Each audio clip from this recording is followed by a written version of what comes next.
Hello everyone. Welcome to today's session on Azure Storage Replication and Redundancy. Data replication is one of the most critical design decisions when storing information in the cloud. Azure offers multiple redundancy models at the storage account level to ensure your data is safe, available, and durable, even during hardware failures, zone outages, or regional disasters. Let's explore the 4 primary replication strategies. 1. LRS. Locally Redundant Storage (LRS) keeps 3 copies of your data inside a single data center within the primary region. These copies are stored in separate racks or storage units to protect against server rack failures, disk crashes, or power issues inside the same facility. The biggest advantage of LRS is low cost and fast write performance, since everything stays inside one location.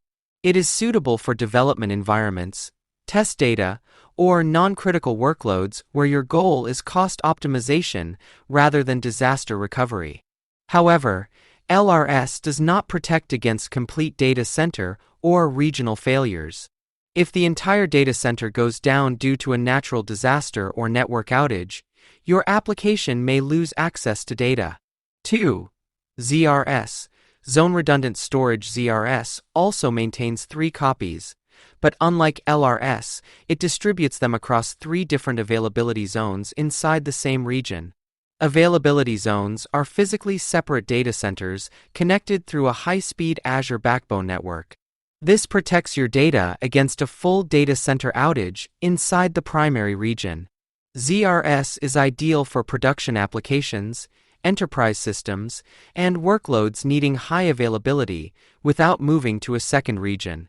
The latency is slightly higher than LRS, but still optimized for real-time access. Still, like LRS, ZRS alone cannot protect against regional failures. 3. GRS. Geo-Redundant Storage (GRS) takes redundancy to the next level by storing 6 total copies of your data. 3 copies in the primary region using LRS, 3 copies in a secondary paired region using LRS. The replication between primary and secondary regions happens asynchronously, meaning data is not mirrored instantly but synced continuously in the background. This model protects against entire region-level outages, such as earthquakes, floods, or large-scale network failures. GRS is perfect for business-critical applications, backups, and disaster recovery systems.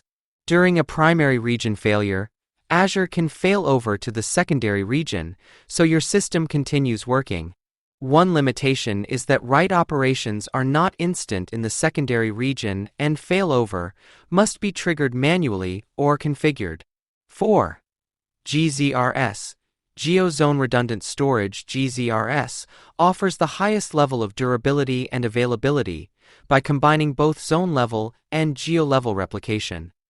It stores 3 copies across availability zones in the primary region, ZRS, 3 copies in a secondary paired region, LRS. Again, replication happens asynchronously between regions. GZRS protects your data from disk or rack failures data center or zone outages entire regional failures. This is the best choice for financial platforms, healthcare apps, IoT systems, media processing pipelines, and distributed .NET microservices where uptime and data safety are non-negotiable. Read access to secondary region. Azure also provides optional read access modes. RAGRS for GRS, RAGZRS for GZRS. This allows applications to read data from the secondary region even before failover, improving availability and performance for global users.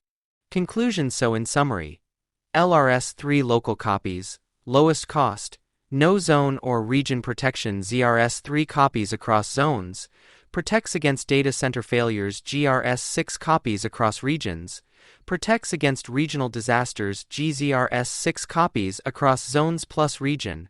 Maximum protection. Choosing the right replication model depends on your workload, compliance needs, latency tolerance, and budget. Thank you for listening. If you need, next I can generate exam notes, architecture summary, or slides for this topic.